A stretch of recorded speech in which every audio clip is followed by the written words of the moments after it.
Episode 3 of Behind the Line. I am your host, KC. Follow me on Twitter at KC_BTL84. Hit the subscribe button down below. Hit the like. Trying to grow this channel. Anything you can do to support would be appreciated. We've got a lot going on in the world of sports. We got the NFL season kicking off with the Bears-Packers tonight. I'm watching it as we speak. By the time you hear this tomorrow, the game will be over. Hopefully the Packers will have won and covered my bet. But once again, we got news out of Dallas. So, yesterday, Zeke finally got his contract extension. Now, Jerry Jones finally acquiesced, gave him $15 million per year, $50 million guaranteed. Makes Zeke the highest paid running back in the NFL. A couple of things that I noticed about this I wanted to go over. The first thing is, why did this take so long? Now, I understand keeping Zeke away from training camp. You don't want to risk unnecessary injury. We all know that the preseason's fucking useless anyway. You know, the veteran players, they don't need the preseason. Like we've said on this podcast before, the month of September is pretty much treated as a preseason to most of these NFL teams anyway. So if keeping him out of training camp was the reason that this took so long, to me that just doesn't make sense. Because all we've heard about since training camp began, out of Dallas anyway, and nationally, is about Zeke and his contract situation. He was holding out in Cabo San Lucas training. You know, we talked about on Tuesday how this has a negative impact on the locker room. You know, Ezekiel Elliott's fellow players constantly having to answer questions about him. Jerry Jones constantly answering questions about him. Now, going into the year, you still got contract situations in Dallas. Amari Cooper is wanting a new deal. Everybody knows Dak Prescott deserves a new deal. Dak Prescott is in line to make $700 fucking grand this year. Way underpaid. Way underpaid. I don't think he's worth the $40 million he's asking for, but he's obviously worth more than $700,000. The thing of it is, right now it's a mess in Dallas. It's a complete mess with all these contract situations going on. I don't understand why you don't just get the deals done and move forward with the season. Now, I know you have the salary cap to deal with. I understand all that. But with this Ezekiel Elliott situation, that the salary cap really is not an issue if you're waiting until next year to give Dak his extension. The salary cap's not an issue for this year anyway. You know, I read something the other day where Jerry Jones made, it was either $42 or $62 million in one day on some oil deal. It's fucking crazy money. The reason I bring that up is because Jerry Jones came out after the Zeke situation and was talking about all the money that he has spent on the Cowboys and the players. The motherfucker made $62 million in one day. I don't want to fucking hear about the money you're spending on the most valuable sports franchise in the country. Anyway, so number 2, back to Zeke's contract. Another thing that I noticed. In my opinion, this contract is an indictment on how Jerry Jones views Dak Prescott. Now, I've said this several times since this podcast began last week that Dak Prescott is a third-tier quarterback in the NFL. There's no debate about it. No debate about it. Now, the Cowboys opened the season with a tremendously easy schedule.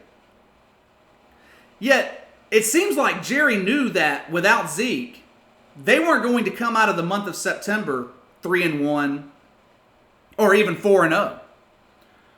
More than likely, it was going to be 2-2. And Jerry knows that Dak Prescott isn't good enough to carry this Cowboys team on his own. Now, if you don't believe that, look at what's happening in Los Angeles with Melvin Gordon. Melvin Gordon is a top 3 running back in the NFL. He wants his money. He wants his money right fucking now. Wants his contract extension. He's 2 years older than Zeke. Same situation that Ezekiel Elliott was in.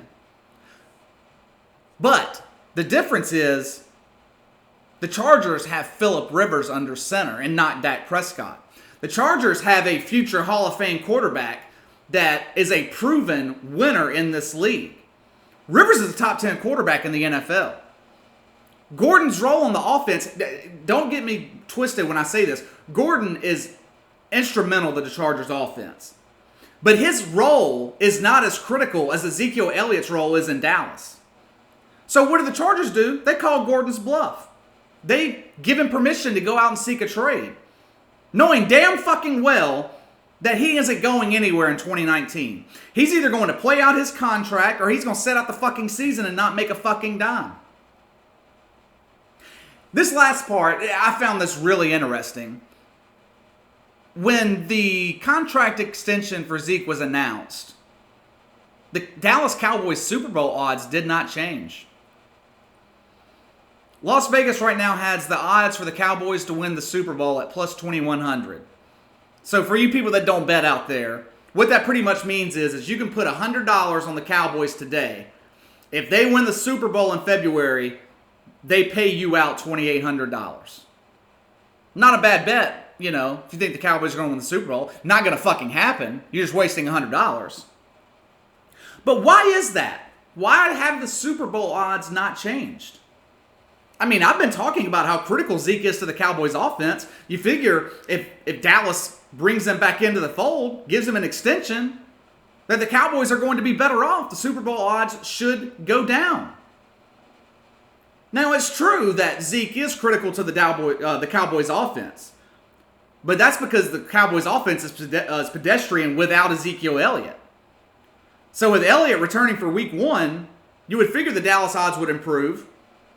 But I believe it's more an indictment on the mediocrity of Dak Prescott at quarterback. Just like me, just like Pro Football Focus, just like a lot of others, Las Vegas does not believe in Dak Prescott. Running backs don't shift point spreads in the NFL. And running backs don't win Super Bowls. It's a proven fact. Barry Sanders, best running back that this league has ever seen. Never won a fucking Super Bowl. Barely made the playoffs a couple of times in his career before he graciously bowed out of Detroit. Elite NFL teams don't pay top dollar for running backs for this very reason. If you don't believe me, go back to last season and look at the top paid running backs in the NFL. I've done the favor for you. LaShawn McCoy in Buffalo was the highest paid running back in the league. Todd Gurley with the Rams, second. Ezekiel Elliott, Lamar Miller, Leonard Fournette, Jarrett McKinnon, Saquon Barkley, Mark Ingram, Latavius Murray, and David Johnson. Top 10 paid running backs in the NFL in 2018. 6 of those teams didn't make the fucking playoffs last year. Saquon Barkley was one of the top running backs in the NFL. The fucker was Rookie of the Year. How far did that get the New York Giants? Nowhere. Because Eli Manning was a fucking dumpster fire last year. Has been for the past several seasons. Saquon Barkley's impact was limited. Now you can make the argument that 3 of the top 4 paid running backs last year were on teams who made the playoffs. Houston and Los Angeles had second-tier quarterbacks under center, though. You think that the Houston Texans are making the playoffs last year without Deshaun Watson? If you put fucking Ryan Fitzpatrick on the Texans last year with Lamar Miller running the ball, they're not making the fucking playoffs. They're 6-10. Deshaun Watson was the difference maker. Same with the Rams. The Rams' success is on the shoulders of Jared Goff and Sean McVay. You take Todd Gurley out of that equation, you put someone in like a Mark Ingram, and the Rams have the same offense that they do right now. Take New Orleans, for example. The Saints have been a playoff team the last 2 seasons. One play away from the NFC Championship game in 2017 when Stephon Diggs caught that Minnesota miracle that really the Saints fucked up on their own. And one play away from the Super Bowl last year. Running back Mark Ingram was a huge, huge factor in 2017 and 2018. Great locker room presence. He had a career year in 2017. He was suspended for the first 4 games of last year. His numbers were down in 2018, but his presence in the locker room was still a big factor. Yet, he was actually overpaid in terms of his value to the offense. So what do the Saints do? They do what elite teams in the NFL do. They let Ingram and his nearly $6 million a year salary head off to Baltimore. Picked up Latavius Murray in free agency, paid him a third of the amount that they were paying Mark Ingram to fill that void. At this point, Alvin Kamara is way more fucking valuable to the Saints offense than Mark Ingram is. And he's still on his rookie deal. Just over $1 million he's going to make this season. To me, that is smart management. That's what the elite teams in the NFL do. They don't go out and overpay for running backs. Running backs are expendable in the NFL. I mean, we've seen it time and time again. That's why the Chargers refused to budge with Melvin Gordon. That's why the Steelers last year refused to budge with Le'Veon Bell. Now, I'm not taking away the importance of Zeke in Dallas, but it just further proves my point that Dak Prescott isn't the quarterback in this league that can hoist a team on his shoulders and lead them into the playoffs in January. Now, just for shits and giggles, guess where New England landed on the list? Top paid running backs in the league. New England had the 23rd best running back, or highest paid running back in the league last year. Why? Because they don't value running backs. You look at the last 10 years, it seems like New England cycles them in and out every other season. Yet, they're contending for Super Bowls every year because they allocate their money to the key positions that matter. Defensive end, linebacker, quarterback, offensive line. They don't waste their money on running backs. Now let me tell you the difference between a high drama organization like Dallas and a well-run franchise like the Rams. Dallas is a major city, there's no doubt about it. Top 5, top 8 media market in the country. But Los Angeles is the entertainment capital of the world. Second biggest media market in America. You got Hollywood, you got the paparazzi everywhere. Yet we didn't hear a peep from the Los Angeles Rams, or Jared Goff for that matter, regarding his contract extension. Hell, it surprised me when ESPN sent the alert to my phone that he had signed a 4-year, $134 million extension earlier this week. $110 million guaranteed. I didn't even realize they were negotiating. Now, how is it possible that the franchise located in the second biggest media market in America can keep these negotiations private, yet the Dallas Cowboys seem to reveal every nuance about every player's contract situation on that roster? Like I said earlier, it's debilitating to the locker room. Other players don't want to constantly hear or be asked about this type of stuff. At the end of the day, it really doesn't matter. They don't care if Zeke's getting his money or not. I'm sure they're happy for him if he does. But it doesn't affect their contract one way or the other. But it does affect morale of the team and the product of the field on the field they put on Sunday. Take a look at last year's championship games. 4 teams that were in it: New England, New Orleans, Kansas City, the Rams. What do they all have in common? Everything stays in-house. You don't hear a peep out of the New England Patriots locker room. You don't hear a fucking word out of Bill Belichick. Somebody asked him on Saturday if one of his players is playing on Sunday. He's questionable. Everybody on that roster is questionable every fucking week of the year. You don't hear nothing out of them.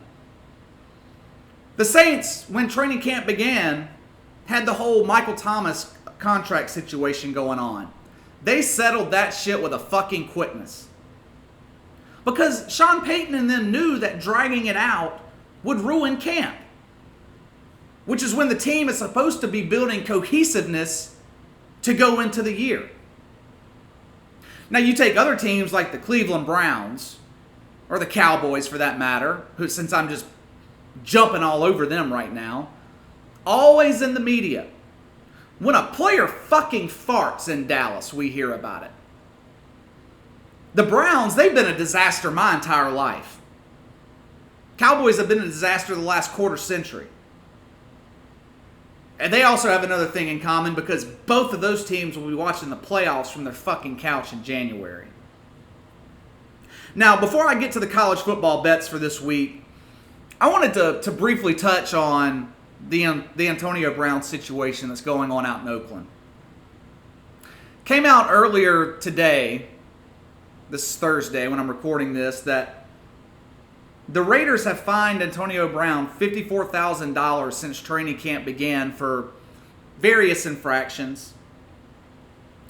Now, it's being reported that after a heated argument with Raiders general manager Mike Mayock, that the team is preparing to suspend AB. Now, the suspension hasn't been handed down as of the time I'm recording this anyway, but that's not really what I wanted to get into anyway. To me, the suspension right now is irrelevant. It's irrelevant. In my opinion, all of this was predictable, which is the reason that the Steelers accepted so little in return from Oakland to ship AB out there. They sent a 3rd and a 5th round pick. That's it. For one of the best wide receivers in the NFL. 2 draft picks. Why?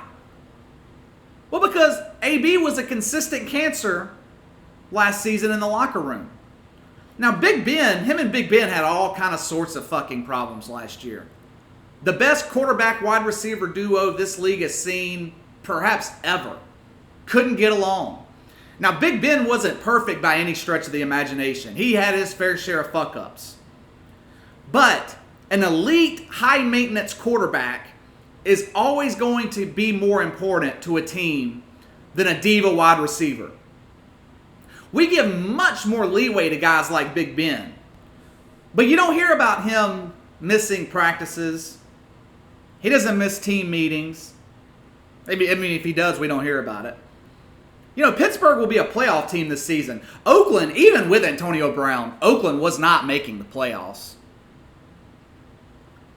Antonio Brown is throwing temper tantrums, throwing a football against the fence in frustration after he caught a touchdown pass in practice. The thing is, in the ultimate team game, football is the ultimate team game. Antonio Brown does everything possible to make himself stand out as an individual and not be part of the team. It's crazy to me because right now he is at risk to cost himself $30 million. But to me, it's time for the Raiders to release Antonio Brown. You got to let him go. He's been nothing but a headache since training camp started last month. And as talented as he is, I mean, Antonio Brown is an otherworldly talent at wide receiver. But he's not fucking worth it. I mean, it's not worth all of this. The past 4 or 5 weeks, the Raiders camp has been a fucking disaster because of this. You remember Terrell Owens? What about Chad Johnson? Or that ridiculous Ocho Cinco nickname that he preferred to go by? Neither one of those guys won Super Bowls. Terrell Owens made one. I give him credit. He balled out in it. His only real success in the NFL came in Philadelphia. Donovan McNabb. Chad Johnson, the fucking Bungles, they haven't won a playoff game. I know they didn't when Marvin Lewis was there, which was the whole time Ocho Cinco was there. But the fucking Bengals, they haven't won a playoff game since the goddamn 80s. It's been proven time and again in the NFL that guys with character issues are not worth it. It wouldn't shock me in the least if Antonio Brown is out of Oakland by the end of this weekend. I do not see him suiting up in a Raiders uniform. If they let him slide on this, that locker room is going to be out of control. I can't see John Gruden standing for that. I can't see it. Now, let's get to the college football bets for this weekend.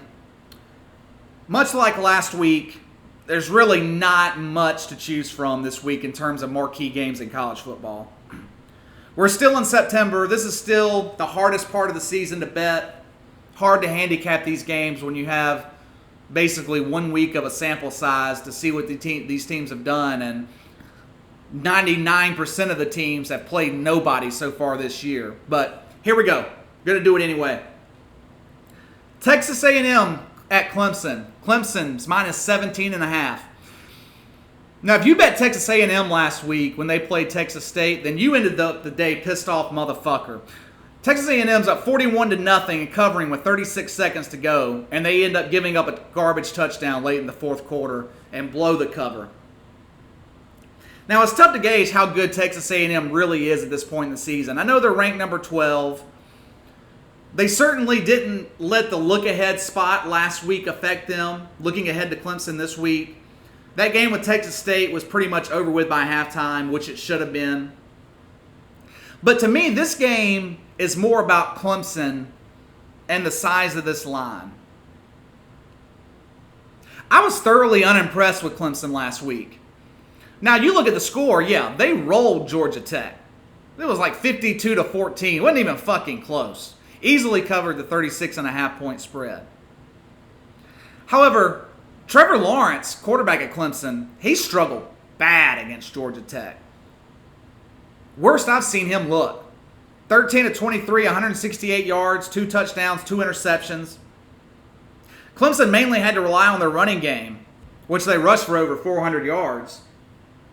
Now, even after Clemson lost the majority of their defensive line to the NFL, the defense was stellar last week, held Georgia Tech to under 300 yards of total offense. These teams played last year in College Station. Clemson barely squeaked by with a win. Won by 2 points on the road. It kind of worries me here because last year Clemson was completely outplayed by Texas A&M. But that was a road game. Road games in college football are tough. They're tough to win. Now, I don't feel like we saw the real Clemson offense last week. I feel like Dabo Swinney's going to have something up his sleeve. This is the home opener for them. This is a big game. One of only 2 big games happening this week in college football. 17.5 points is a lot of points to give up in a top 12 matchup. You would think this spread would be between 7 and 10 points, somewhere in that range. But I like Clemson here. And I normally don't like double-digit favorites. It's a hard bet. It's a hard pill to swallow. But it seems to me like Vegas loves to bait the public in college football into betting large spread dogs in big marquee games like this. Right now, 85% of the betting public is loading up on Texas A&M. The line hasn't moved at all. None. To me, that says that sharp money is on the Clemson side, evening out the bets. In the NFL, I prefer dogs. In college football, I try to take the favorites as much as I can because favorites cover a lot more in college. I'm taking Clemson here minus 17.5. This next game is my favorite game to bet this weekend. Now, this is probably going to be one of the least watched games of the weekend. BYU and Tennessee. Tennessee's favored by 3.5. Now, BYU opened at home last week against Utah, and if you just looked at the final score of that game, you would think that BYU got their fucking asses kicked. They only trailed by a field goal at halftime. Really, the only reason the game got out of hand is because BYU quarterback Zach Wilson threw 2 pick sixes in the second half. Blew the potential 5-point cover out the door. Now, to put that into perspective, Zach Wilson threw 3 interceptions all of last year. So this kid's not one that makes a lot of mistakes. Now, Tennessee's defense is nowhere near as talented as the Utah defense was that BYU faced last week. Tennessee was embarrassed at home last week. They got rolled by Georgia State. Usually that would put them in a perfect revenge spot, but I don't see that happening. Tennessee struggled big time at the line of scrimmage last week, and they were dominated up front, both sides of the ball.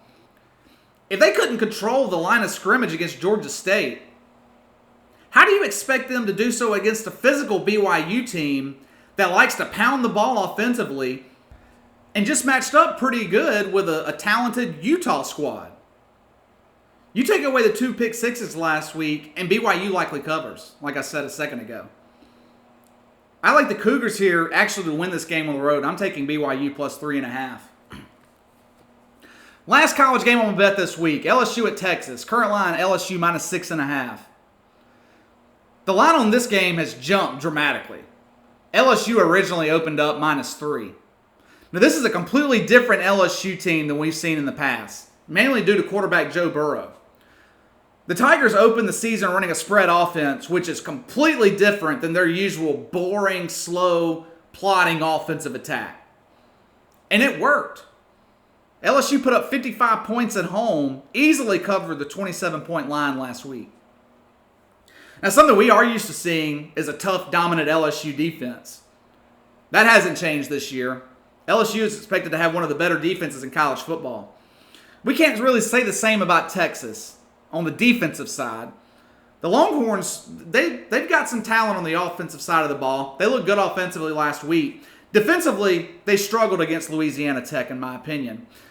Despite the large margin of victory, Texas gave up 454 yards of offense to a Louisiana Tech team. The Longhorns defense comes into this top 10 matchup against LSU with 8 new starters, which has to have LSU quarterback Joe Burrow foaming at the mouth, as the weakness of this Texas defense is in the secondary. Now, even though LSU has typically been a slow starter in recent years, they've only covered 4 of their last 15 games in September. I actually like them in this spot here. You know, like I said earlier, I really don't like taking road favorites, especially one that's almost a touchdown. I can't remember the last time LSU has had excitement at the quarterback position like this. It might have been since Jamarcus Russell. What was that, 2003, 2004? What I saw last week out of LSU was impressive, and we just haven't seen it in a long time. LSU packs a strong defense, and defense travels. We didn't see much of their run game last week. That's a bit concerning for me. But I feel like LSU will take advantage of the weak Texas secondary. Backing LSU here, minus the 6.5.